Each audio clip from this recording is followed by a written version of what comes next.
Bonjour, on va poursuivre l'étude des problèmes posés par la variation latérale de vitesse sur les méthodes de migration, en fait, donc en regardant des cas où on ne peut plus considérer que la variation latérale est faible. Donc ça illustre par exemple une situation où on a un milieu lent sur un milieu rapide et l'interface entre les deux, et donc une géométrie là, de type synclinal. Là. Donc par exemple, c'est pas la peine de voir. On peut avoir ça simplement, par exemple, avec ici le fond de la mer, là, en fait, ici, là, avec une espèce de canyon, là, en fait, ici, la vitesse de propagation dans l'eau à 1500 mètres par seconde, et puis un milieu rapide dessous, là, donc, voilà. Donc, on regarde ce qui se passe, en fait, ici, pour notre point diffractant, à la profondeur ZD, à la verticale en fait de XD en fait ici et donc tracer un certain nombre de rayons ici comme ça à la main là donc qui avec une réduction en fait de l'angle d'incidence là parce qu'ici c'est lent ici c'est rapide par rapport à la normale à l'interface. Voilà, donc un qui s'en va loin sur le côté. Alors il y a un rayon là ici en fait le sol là qui change pas d'angle en fait de direction de propagation ici celui qui est normal à l'interface hein, donc ça se produit là sur ce dessin là, donc celui-là il passe tout droit là, en fait ici comme ça. Et alors ce qu'on voit c'est que par exemple celui qui part ici comme ça et qui se réfracte ici sur cette partie du synclinal en fait ben il arrive en fait moins loin que ce rayon qui est là quoi en fait ici. La conséquence sur la courbe de diffraction, là en temps, en fait ici, c'est qu'on aura une triplication avec donc plusieurs possibilités de temps d'arrivée, là en fait ici, à la même position, là, en fait. Voilà, donc après ça continue là sur le côté. On retrouve le fait que quelque part en fait ici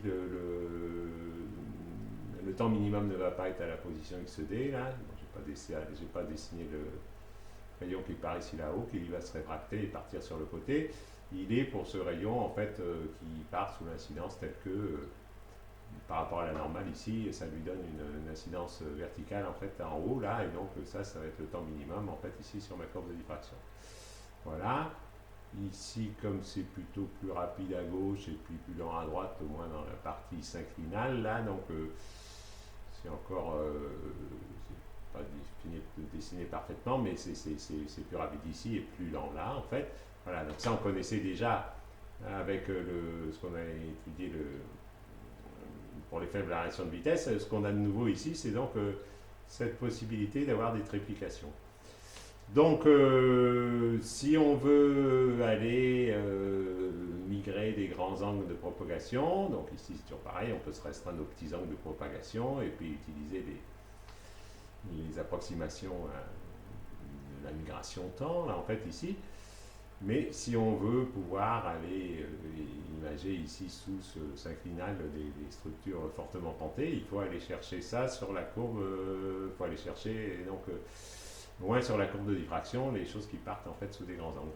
Et donc en fait ici c'est là qu'on est amené en fait à utiliser les techniques par exemple de tracé de rayons pour calculer en fait exactement ces courbes de diffraction. Par exemple, si c'est le fond de l'eau, juste le fond de la mer qui est comme ça, en fait, ici on connaît en fait la profondeur du fond de la mer, on connaît la vitesse, on peut savoir aussi la vitesse ici en dessous. Donc ça, c'est quelque chose qui peut être calculé en fait ici, avec donc les techniques habituelles de tracé de rayon. Voilà. Et donc, la seule chose, c'est que ça commence à faire des calculs assez importants, puisque il faut calculer tous les temps de trajet entre tous les points du sous-sol et toutes les positions ici en surface, en fait, ici, là. Donc, pour chaque point, le calcul est différent. Voilà, donc si on fait ça en 3D, là, c'est-à-dire qu'au-dessus, là, au lieu d'avoir juste un axe ici, on a une surface. Bon, ça commence à faire des calculs assez volumineux. Et donc, souvent ce qu'on fait, c'est qu'on remplace ces calculs de tracé de rayon par, et il se l'est montré ici, qui est des calculs en fait de temps de trajet de front d'onde. Donc on ne trace plus explicitement les rayons, mais on va regarder en fait ici comment les fronts d'onde avancent en fait ici dans le milieu. Là, donc ça c'est trois fronts d'onde à trois temps différents. On peut imaginer une source ici quelque part au-dessus. Voilà, donc le front d'onde avance. Et ce qu'on utilise à ce moment-là pour calculer ces temps de trajet de façon efficace, c'est une résolution numérique par des méthodes de différence finie de l'équation iconale. Donc en fait, on connaît l'équation qui relie les temps de trajet d'un front d'onde, là, en fonction de x et de z. En fait, ici, à la base, c'est simplement sinus carré plus cosinus carré qui est égal à 1. On divise par la vitesse, donc ça fait 1 sur V2 là, et sinus carré sur V2, c'est dt sur dx au carré. C'est toujours ces notions de vitesse apparente horizontale, là en fait ici, et puis de vitesse apparente, enfin d'inverse de vitesse apparente horizontale, d'inverse de vitesse apparente verticale. Voilà. Donc on se base sur cette équation géométrique en fait qui relie les temps de trajet donc, en fonction de x et de z et la vitesse de propagation pour faire une résolution numérique par différence finie de cette équation. Et donc dans ce problème en fait on a juste besoin en fait d'une grille de différence finie à 4 cases en fait ici. Voilà, donc en ayant t de x de z, t de x plus dx et de z, t de x de z plus de z et t de x plus delta x et z plus delta z. Et quand on écrit les dérivés partiels en fait ici sous forme de différence finie, on obtient une relation entre ces quatre valeurs de temps de trajet dans la grille. Et donc, le principe, c'est qu'en connaissant trois temps de trajet par la résolution précédente, on peut calculer le quatrième. Donc, comme on est en général intéressé à faire avancer le temps de trajet, ça va être celui-là là, qu'on va calculer en fonction des trois précédents, en fait, ici. Voilà. Donc, ce qu'on fait aussi, c'est que pour avoir une bonne stabilité de la résolution numérique ici par différence finie de cette équation, plutôt que d'utiliser les formes ici des dérivés partiels qui sont calculés à partir par exemple ici sur x d'une seule ligne de ces deux valeurs, on fait en fait une moyenne de dt sur dx en z et en z plus dz, ce qui fait que le calcul de la dérivée partielle, au lieu d'être ici à cette position-là, là, disons au milieu de la case, se retrouve en fait ici centré sur la grille, en fait, puisqu'on fait la moyenne entre les deux valeurs qui sont là, on se retrouve centré là. Voilà. On fait la même chose pour dt sur dz, plutôt que de le calculer juste sur une colonne, on fait la moyenne sur deux colonnes, en fait, ici. Donc ça moins ça, plus ça moins ça sur 2, là, et on se retrouve centré. Et comme ça, les deux le calcul des deux dérivés partiels est fait à la même position sur la grille, ce qui fait que on obtient une solution par différence finie stable, alors que si on calcule les choses à des positions différentes, ça peut être instable. Donc en faisant ce calcul de différence finie centrée, en fait ici, on obtient en fait une résolution stable de l'équation iconale. Voilà. Donc soit on trace des rayons, soit on résout ça. Là, donc là j'ai des images qui montrent ça. L'image de site web qui montre ça.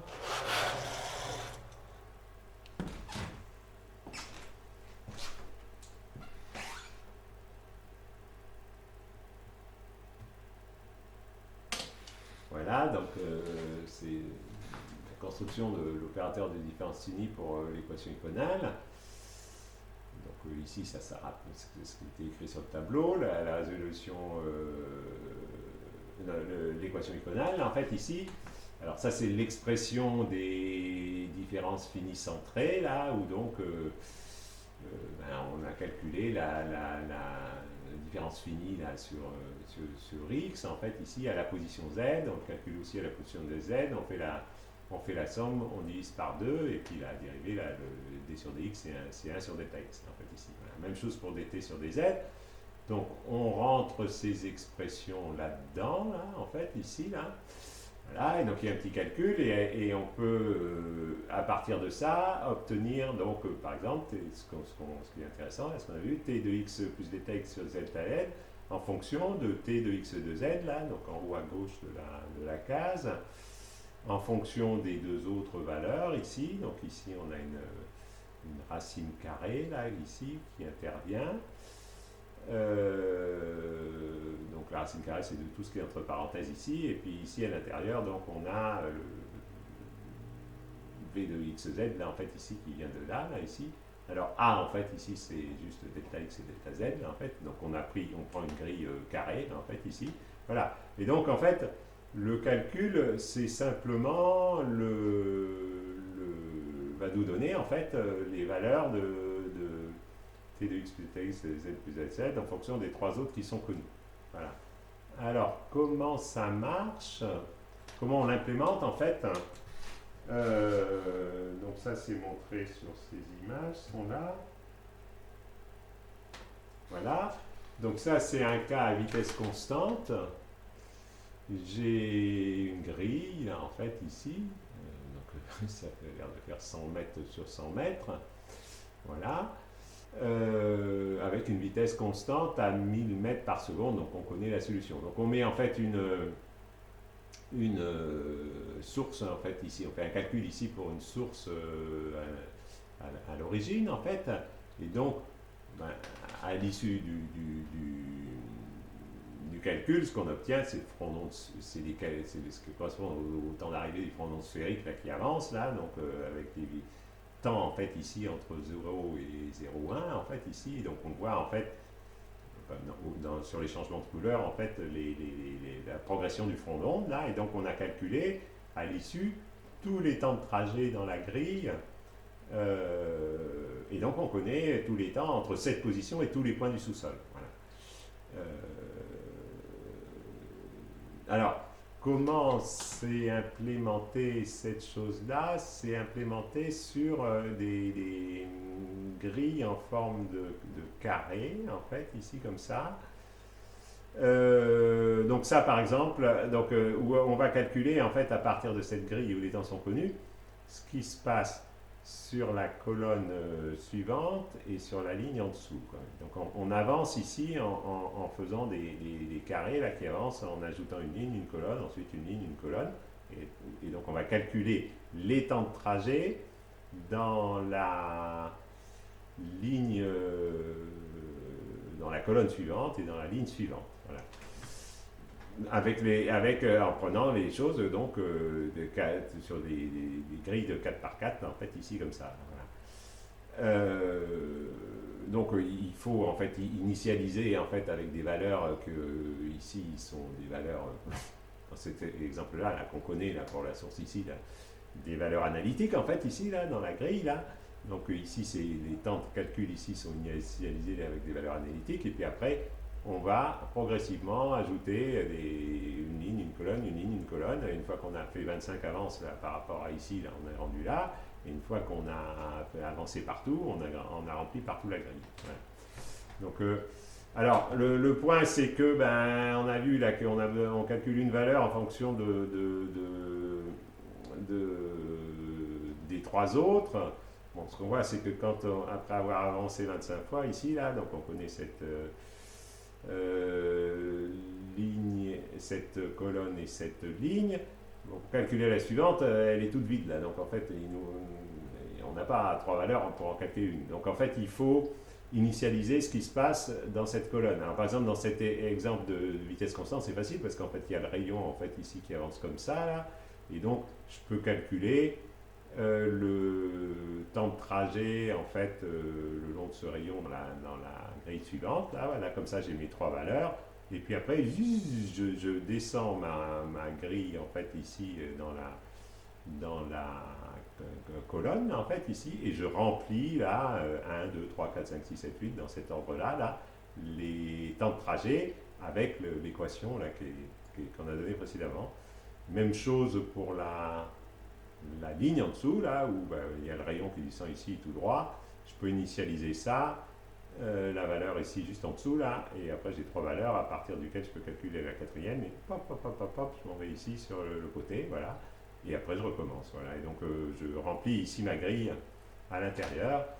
Donc le principe est simple, et ça marche, le programme est simple, c'est numériquement, là, c'est stable.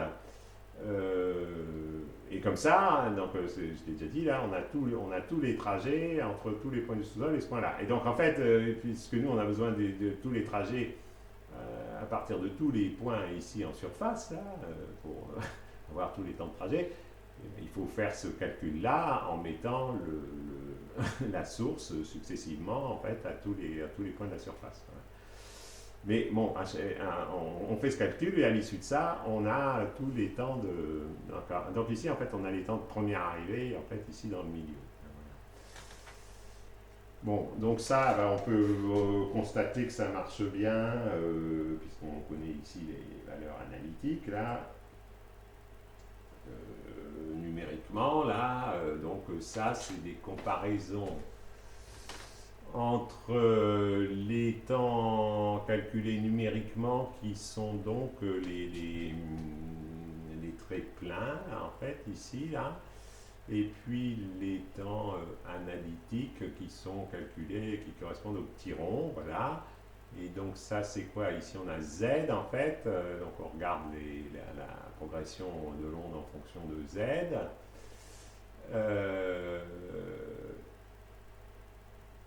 Voilà.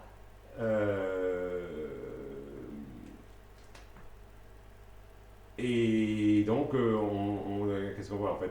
Donc ici, en fait, on voit l'onde qui descend, là, en fait, ici.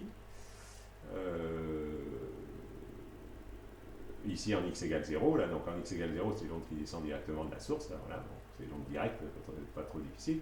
Et puis quand on s'éloigne sur le côté, en x, on a une arrivée en fait hyperbolique, là, donc ça fait un machin ici comme ça là, qui part de la source et qui va là, donc ça fait une arrivée hyperbolique et en x constant en fonction de z.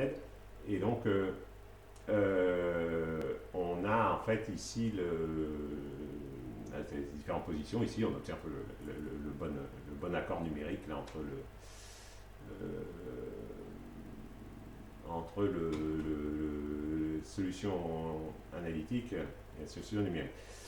Même chose ici, en fait c'est les hyperboles habituelles là où on regarde donc à différentes profondeurs en fonction de x là, et donc on a les temps d'arrivée directs là qui sont hyperboliques là comme le sont les réflexions en fait ici là, voilà. Et donc un bon accord en numérique entre les deux, voilà. Alors, donc, une fois qu'on a écrit notre programme, le point c'est qu'on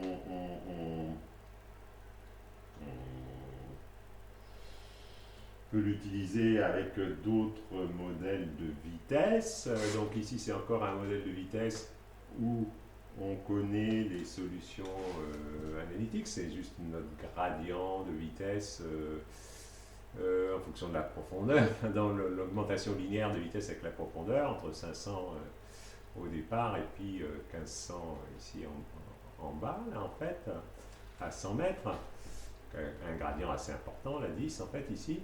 Bon, et donc on sait que les solutions, c'est à nouveau des fronts d'onde sphériques. Simplement, plutôt que d'être tous centrés à la surface, en fait, ils sont par exemple le front d'onde ici à ce temps-là, c'est un front d'onde ici sphérique, donc circulaire ici en 2D, qui est centré en fait ici en ce point-là, là, donc le centre de ces cercles en fait descend ici avec le temps. Voilà. Ça, on sait le calculer analytiquement, là, donc ça c'est se trouve dans le cours de première année en fait ici. Bon, On observe donc à nouveau là, que quand on a rempli notre grille ici avec toutes les valeurs de temps, là, en fait ici on a un bon accord entre les frondons disons, numériques et les frondons analytiques. Voilà. Alors ici, c'est le même système d'avance en fait du frondon par ligne, par colonne et par ligne, en fait, successive. Voilà, donc ici l'image des temps calculés après avoir avancé 25 fois à partir des valeurs initiales, en fait. Alors, ici, par exemple, par contre, ce qui va changer ici, c'est par exemple la façon d'aller calculer, d'aller initialiser, par exemple, ici, la colonne suivante. Alors, par exemple, si on vient ici, là, et qu'on imagine qu'on a calculé jusqu'à cette position, là, ce qui est à gauche, mais pas ce qui est à droite. Alors, ici, on peut plus s'appuyer sur le rayon direct, là, en fait, ici, mais on peut, en fait, s'appuyer sur le fait que le rayon, là, qui passe ici comme ça, là, orthogonal au frondon vertical, ici comme ça, il est donc horizontal en fait. Donc ici on sait que pour cette position là, qui va représenter, alors sur la colonne en fait, ça représente le temps minimum en fait de propagation pour atteindre cette colonne depuis la source. Voilà. Donc ici, ça me prend ce temps-là. Si je monte dans la colonne, ça prend plus de temps. Hein.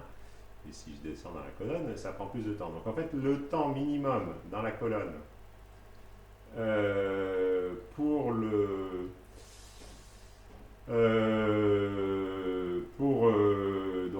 le temps minimum dans la colonne, en fait, ici correspond à cette position du front monde qui correspond au rayon qui va comme ça. Et donc, je peux maintenant, je sais que le rayon ici est horizontal, là, ici en bas, et donc je peux aller initialiser la case d'à côté à l'horizontale en suivant ce rayon. En fait. Donc c'est ce temps-là plus dt sur dx à cet endroit-là, en fait, ici,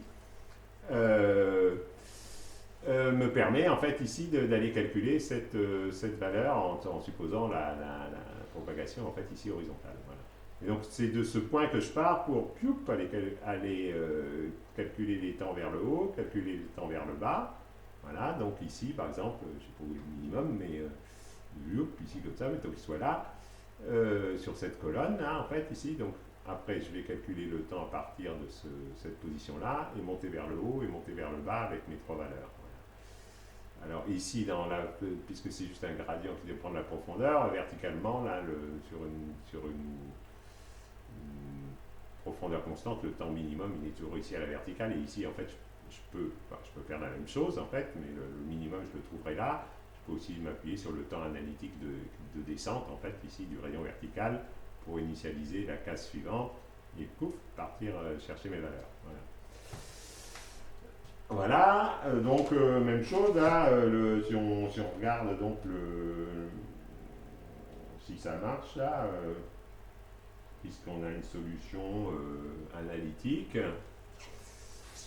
même chose, donc en regardant une profondeur constante pour différents x, en fait ici, bon, on voit que c'est plutôt bon, on voit que avec la discrétisation qui est utilisée ici, là, on voit ici, c'est que qu'on commence à s'écarter un peu, hein, la courbe en fait ici bleue passe pas pile au milieu des carrés noirs. Voilà, donc il faut faire attention à avoir une discrétisation suffisamment fine pour éviter qu'on ait des divergences entre les solutions numériques et analytiques. Voilà.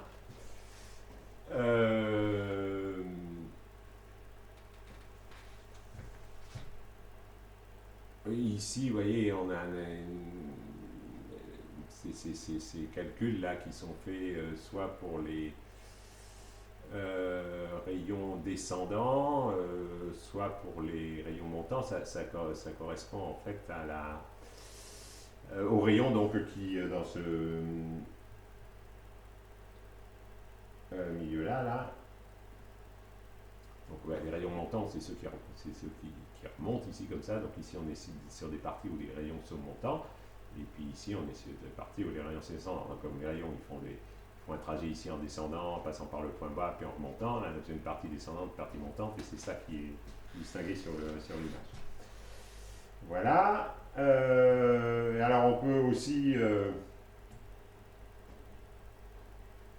ici, faire en fait ici une rotation là, de notre milieu à gradient, là, ce qui fait, donc on a en fait la direction du gradient en fait ici qui part ici, là sur le gradient de vitesse, donc du coup ça fait une variation verticale et latérale de vitesse, là c'est ce qu'on voit là. Alors ça ici, on n'a pas de solution immédiate analytique, mais on obtient donc par la même technique en fait ici la résolution là, des temps de trajet dans ce milieu-là. Voilà. Et donc on peut faire ça pour des milieux compliqués. Le problème c'est... Enfin, le problème. Donc là il y a des logiciels là, qui font ce genre de choses, qui permettent de construire des modèles de vitesse compliqués là, parce que c'est pas facile de remplir les grilles avec les valeurs de vitesse là, juste ici c'est facile là, mais si je veux faire des choses qui sont réalistes là c'est plus compliqué, et puis qui font la résolution sur cette base avec des techniques plus ou moins sophistiquées pour résoudre les problèmes. Alors en fait, ce qu'il faut noter ici, c'est que la plupart du temps, en fait, ces calculs de résolution de l'équation éconale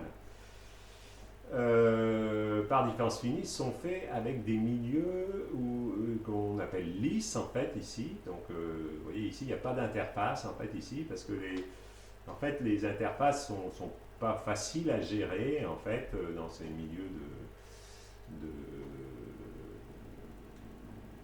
avec cette technique de différence finie. Bon, c'est possible, il y a des solutions qui sont proposées, mais la plupart du temps, en fait, les gens commencent par construire des modèles lisses et calculent des temps de trajet dans ces modèles lisses.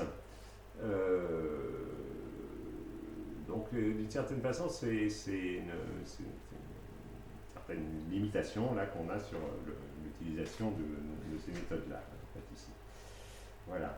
Mais bon, tout le monde fait ça. Voilà, donc donc là, comme d'habitude, il y a le programme là, qui est disponible, là, ce que j'ai écrit, là, donc qui n'est pas un programme sophistiqué, là, mais qui est celui qui a été utilisé pour faire ces figures, et puis des références vers des articles qui proposent des choses plus avancées, là, en fait, et qui permettent par exemple ici, dans ce cas-là, de calculer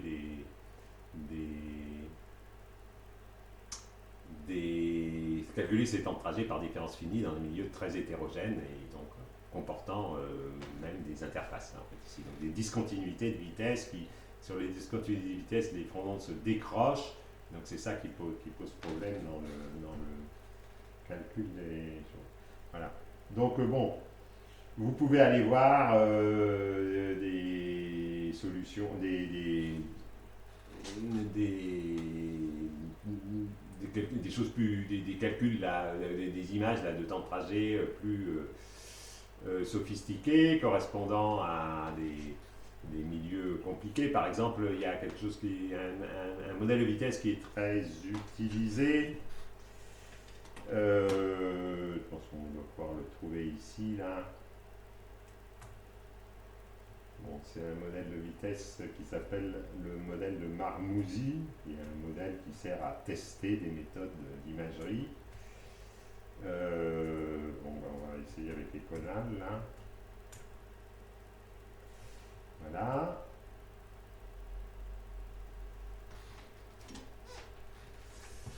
Donc, vous voyez, c'est...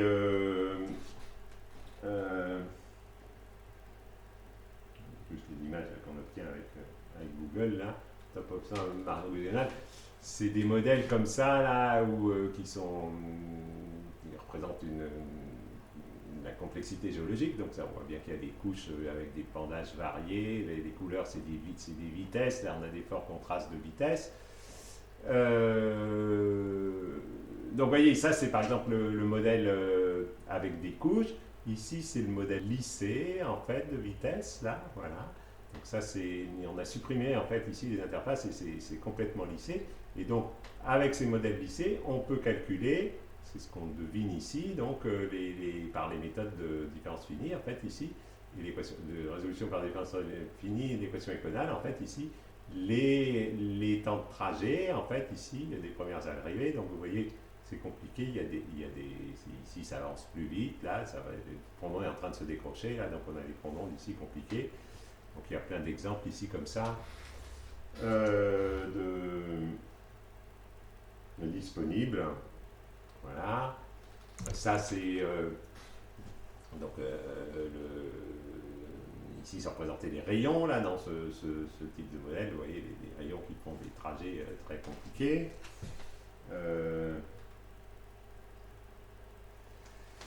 Ici, c'est ce qui est représenté, c'est des, des résolutions là, par l'éconal. Donc, on a nos fonds d'onde, là, en fait, ici, avec les temps de trajet. Superposés à ça, ce qui est par derrière sont les amplitudes. Donc on peut aussi calculer les amplitudes, donc ça c'est plus sophistiqué. Donc vous voyez que quand les rayons en fait se resserrent, ça fait des fortes amplitudes.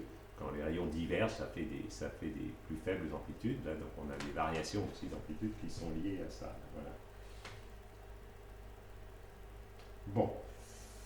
Je pense que c'est bon là pour cette présentation. Et donc, je vous dis au revoir.